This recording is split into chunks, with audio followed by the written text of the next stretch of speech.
Alright guys, so we're gonna be taking a look at what transpired last evening. Unfortunately there was a couple injuries, or not so much injuries, but a couple people that weren't able to play. So a couple bets got voided out of what we put yesterday, but we at least had a winning day. So start out, we had DeMar DeRozan over 7.5 rebounds and assists. That bet cash, I believe he ended with 10. After that, we have Trey Murphy the third. Unfortunately, that bet did not hit. He ended up only having, I think, 22 points and rebounds, which is a shame. You know, he did end up getting his looks at the end of the day. He had 23 points and rebounds, and he shot 6 for 16. It was just a rough shooting performance for him. Funny enough, he does face the Kings again today at home.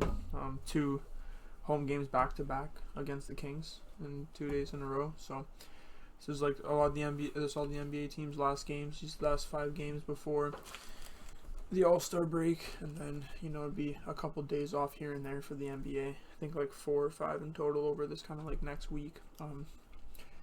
So it's a shame, but at least hopefully after the players rest up after the All-Star break, things can be that much more consistent as far as the bets. But Tyrese Maxey and Michael Porter Jr. ended up not playing.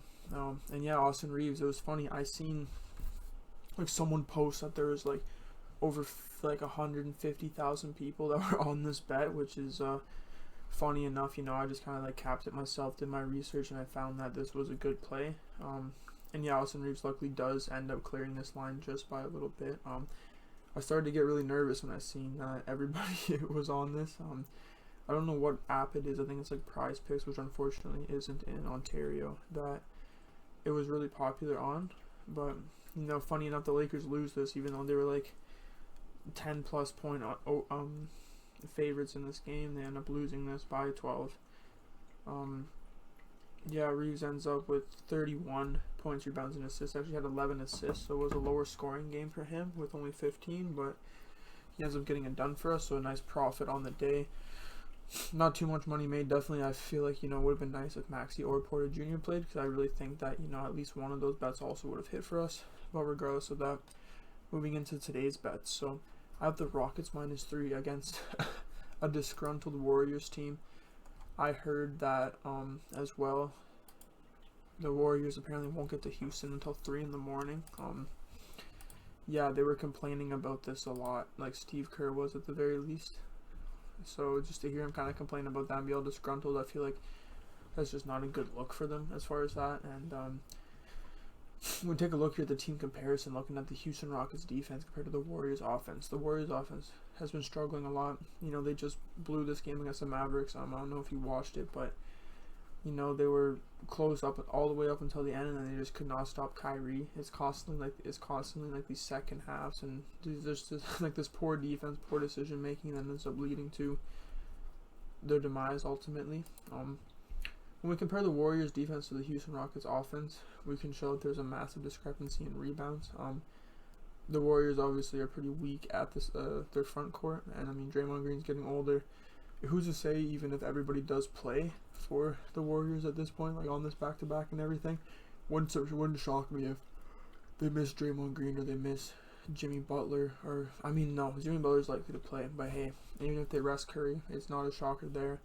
I mean, last game before the All-Star break, you could just start resting people early ultimately.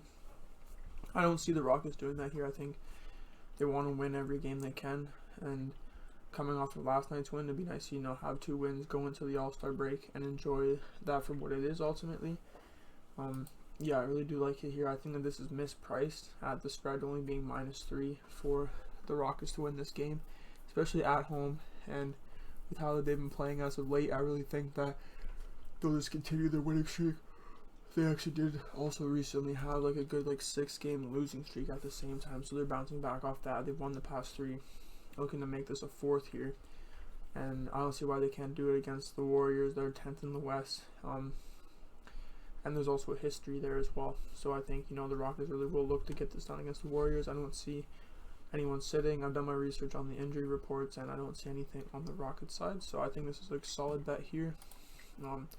Next we have the Pelicans +7.5. So if we just take a quick look here at the box score from this game, scroll all the way down because there's freaking 15 games on today. But nonetheless, we look here and we try to look at, who performed, who didn't perform. DeRozan puts up 24 for the Kings. The Kings win by 8. Keon Ellis has an outlier game, dropping 27 points on 7 for 11 from the 3. We have to expect that this does not continue into tomorrow, that this was just a one-off. Malik Monk, 17. Zach LaVine, 23. Sabonis, so holy, 100 points from the Kings starters pretty much, minus Murray, and Keon Ellis has an outstanding game in comparison to usual. Jonas Valanciunas, the new pickup, not really doing too much, and then the rest of the guys, if you will. But this definitely is a strong Kings team. Not to say that they are going to lose this by a bunch or even lose this by any means, but I really do think plus 7.5 for the Pelicans is a good look, because it's the Pelicans don't want to drop 2 games in a row to the Kings, especially in front of their hometown crowd. We have this outlier game from Trey Murphy where he shoots 1 for 6 from 3. That really hurts his shooting percentage. I think, he hits a couple more threes. They're right back in the game. It's really tight. We have Yves Missy here, who has 8 points, 9 boards, 27 minutes. He can definitely produce a bit more. I think that there also could be value in his double-double against the Kings. His second night in a row facing the same team, you'll be able to have learned a lot from that first game. I did see his double-double was at plus 350, so that definitely is worth mentioning, no doubt. CJ McCollum, he ends up shooting 7 for 17. That's solid. Jose Alvarado actually has a solid game here, giving them 18 points and 9 assists. So imagine I would have paid pretty good for those assists as well. But yeah, and then Zion Williamson, 33 points, 7 assists, 9 boards. He had an elite game. And yeah, looking before the game, I did know he had a really good matchup. I did mention, if Murphy wasn't a hit, it was probably because Zion went off, and unfortunately that was the case for that. But I do think this Pelicans team is a bit better than they're kind of given credit for, and I think that it's definitely not outlandish for them to either win this game at home or at least cover the spread. And that's what we're looking to do here. So I do like this bet at plus 7.5. I can quickly, pull up the team comparison here just to kind of go over that.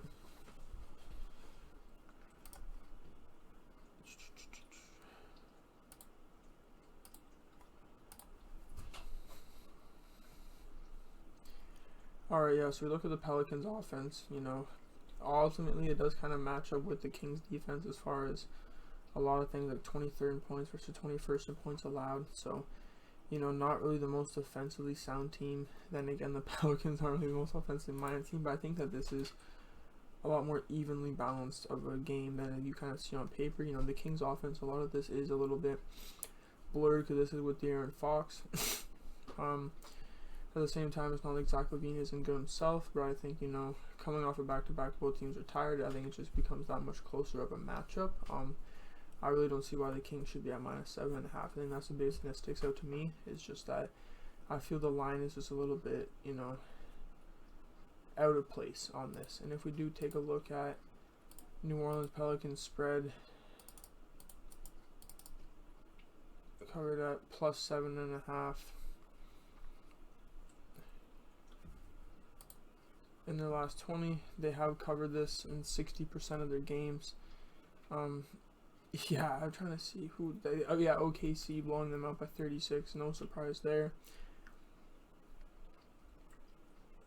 Denver, a lot of their games where they're not covering are against some pretty tough teams. That's a rough look about the Raptors, but at the same time they did just lose Ingram on this. Charlotte, that's pretty crazy. But here we look at some of the teams that they were able to defeat as of late as well. Utah's not really too impressive. Dallas, that's a solid win for them to be able to keep it within that, because I think this was before the injuries and everything, as far as their front court, as far as Derek Lively and Gafford and everything, so it definitely is a strong look for them. The Bulls, the Bulls have been catching it as of late, but the Bulls are kind of hand in hand, so that was a competitive game that they ended up pulling out by 6, and actually bringing it within 1 against Boston in TD Garden as well. That's remarkable to be able to pull that off and bring that close. and to beat Philly, like although Philly has been struggling as of late, and there's all this drama with Embiid and Paul George and all this stuff, I think that the wins against this team, and as well, taking within 7 against the Timberwolves, it shows that the Pelicans definitely can keep it close. They're on a 10-game losing streak. If you're an NBA player, you don't want to just be losing and losing and losing all the time. You're gonna battle. You don't want to be, all of a sudden on a 20-game losing streak or anything like that. So I think that this is a good spot for them to keep it close and from their hometown, not wanting to get embarrassed 2 games in a row in front of that crowd. So we have that bet there. And finally getting into the 2 props of the day. We have Bam Adebayo over 21.5 points and assists. I really like this matchup here for him. I struggle to find 2, I'm not just going to fire away for no reason, so I had to make sure that, sorry, it's also 2 in the morning right now, but I got to make sure, I get this out at a good time when the odds are available. Often enough, if you are trying to, shop lines and get the best, bang for your buck, it definitely, right after the NBA games is kind of your best time. So, you wake up in the morning or you wait till after work or a couple hours before the games to get your bets in. A lot of the bets will be diluted, in comparison to what they were. A lot of times, spreads will start out closer, and then as people hammer a certain side, then the spread gets kind of, even more widely spread out. So a lot of these lines really do get dictated by how heavily they're being bet and fluctuations in the market. So the less fluctuation comes right after the game because the least amount of people were able to put their bets in. So aside from that, we have Bam Adebayo, 22 plus points and assists. We take a look at this graph here. 70% in his last 10.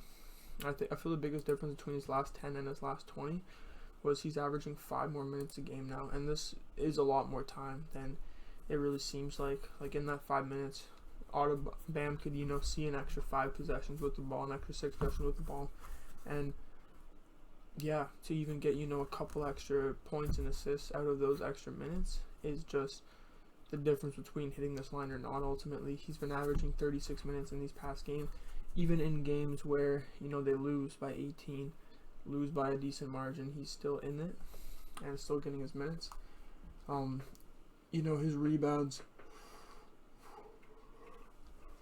His rebounds line is just a little bit too inconsistent, for me to want to get behind. The graph still looks great and everything overall, but I think it's just a little bit better of a matchup here regarding the points and assists. When we take a look at Dallas's defense, they're 25th in points allowed to opposing centers and 28 in assists allowed to opposing centers. Bam could easily score 20 points, 22 points, 30 points against this Dallas defense and get it that way and not even need to score a single assist. But in his last 10, he actually has been averaging 4.5 assists and 21.3 points. So, if you set that line just at his hit rate there alone, we're looking at 26 points and assists. So having that 4 wiggle room is really nice in this instance. Not everything is hit rate in my world. I really do consider the matchup at hand, and Dallas is they're underhanded right now as far as their front court, their center and power forward position. I feel it'll be that much tougher to stop Bam, and I think he will get his looks. The Heat team definitely looks to get him engaged. You're looking at 19 field goals attempted for a center. He's throwing up threes. He's making at least 1 3 a game, if not 2. And I think this is just a great opportunity for him to get his output and, go into the All-Star break with some momentum for this Heat team, looking to get their star players involved. Finally, we have Trey Murphy III, the same guy that costed us yesterday from having a 3-0 sweep. We're going to look to him again. And it's for the same reason as we bet him last time. It's just that the matchup's there, the hit rate's there, and I'm not going to be put off of the play simply because,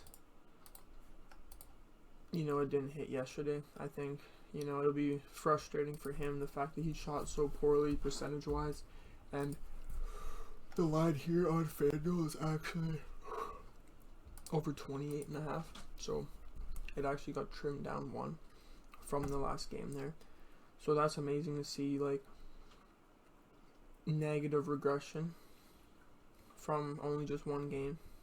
And I think for them to drop it one is unreasonable. So now we're getting at even better odds at over 29 points and rebounds. You know, looking into this, they're 28th in points allowed to opposing small forwards and 22nd in rebounds allowed to opposing small forwards. I think that, you know, this is still a great opportunity to Murphy. You know, if this bet doesn't hit again and costs us a sweep, you know, it'll be hard to be frustrated because it just feels like a good value bet. The hit rate's there, the matchup there with the Kings defense is there. And yeah, if Zion is like attracting all this attention after last game, I think it'll be that much more reason for Murphy to hit this line. So yeah, that's really all I have for today. I think, you know, going into the All-Star weekend, that we're probably going to try to look towards a couple bets. You know, I was looking to do a couple parlays that would pay out a ton. The 3-point contest is interesting. The dunk contest is interesting as well. You know, Mac McClung's obviously a clear favorite, but I think that, you know, there's a world where someone else steals that from him. Completely different competitors than he's ever faced before. People that are hungry to win a dunk contest against him. So I don't necessarily think that it's just a freebie like the, you know, the odds makers kind of have it at. And the 3-point contest seems just completely wide open. Like Dame is the clear favorite as far as how the sports books put it, but you know, there's some interesting looks for a couple other guys. So I'm going to go into that hopefully tomorrow or the next day. So yeah, thank you guys.